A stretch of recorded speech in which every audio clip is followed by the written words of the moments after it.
यदि आप बिहार में हैं और बिहार में आप भी जमीन खरीद बिक्री को सोच रहे हैं तो आपके लिए ये बड़ी खबर है।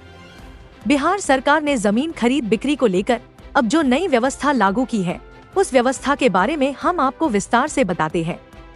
हम जो बता रहे हैं, बिहार में अब जमीन की रजिस्ट्री कराने से पहले खरीदार को उस जमीन की पूरी जानकारी पहले ही मिल जाएगी। यानी कि अब बिना जांच पड़ताल के जमीन खरीदने का जोखिम कम होगा। राजस्व और निबंधन विभाग ने नई व्यवस्था की तैयारी पूरी कर ली है और इसे इसी महीने में पूरे राज्य में लागू किया जाएगा। नई व्यवस्था के तहत किसी भी रेती जमीन की खरीद बिक्री से पहले आवेदक को निबंधन पोर्टल पर जमीन से जुड़ी 13 तरह की जानकारियां देनी होंगी। इसमें खाता खेसरा, रकबा, चौहद्दी, जमाबंदी और विक्रेता की पूरी जानकारी समेत जरूरी दस्तावेज ऑनलाइन अपलोड करने होंगे। यानी कि अब सिर्फ कागज लेकर रजिस्ट्री ऑफिस पहुंचना काफी नहीं होगा। आवेदन जमा होने के बाद संबंधित सीओ विक्रेता द्वारा दी गई जानकारी सही है या नहीं, इस पर कोई विवाद है या नहीं, कोई लोन या कानूनी अड़चन तो नहीं है, इसकी जांच भी की जाएगी।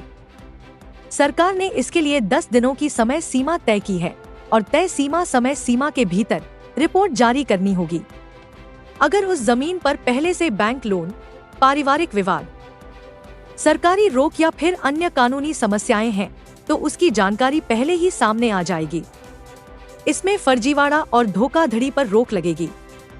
सरकार का मानना है कि बिहार में जमीन से जुड़े विवादों पर बड़ा का बड़ा कारण अधूरी जानकारी और गलत दस्तावेज होते हैं। जब कोई व्यक्ति जमीन खरीदता है तो उसकी सेल डीड का सरकारी पंजीकरण कराना जरूरी होता है। इसके लिए स्टाम्प ड्यूटी और रजिस्ट्री शुल्क जमा किया जाता है। रजिस्ट्री के बाद ही खरीदार कानूनी रूप से जमीन का मालिक माना जाता है। बिहार में यह प्रक्रिया पहले से ऑनलाइन है, लेकिन अब इसमें जांच का नया सुरक्षा स्तर जोड़ा जा रहा है।